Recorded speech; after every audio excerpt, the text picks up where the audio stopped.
There was once a beloved old teddy bear named Barnaby. He became a shadow of himself.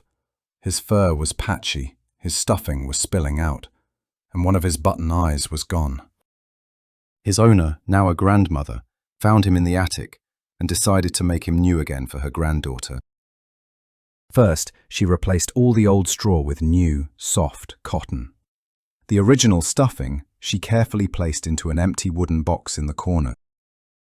Then she sewed on a shiny new black button where his eye used to be.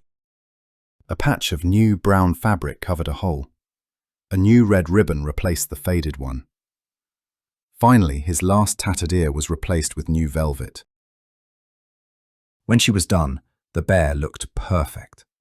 The grandmother smiled and placed the restored Barnaby on a special high shelf. But the little granddaughter had been watching. She went to the box in the corner and began to gather all the old, discarded pieces, the handful of straw, the original tattered ear, the faded ribbon, and the old button.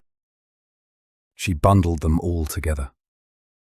And in that moment, the attic held a quiet, wondrous riddle. This is the riddle of the Ship of Theseus. On the shelf sat the beautiful, restored bear the grandmother called Barnaby. But in the little girl's hands was a lumpy bundle made of all of Barnaby's original pieces. If the restored bear on the shelf is Barnaby, what is the bundle of old parts? And if the bundle of old parts is the real Barnaby, then what is the beautiful bear on the shelf who holds all the grandmother's love? Which one is Barnaby?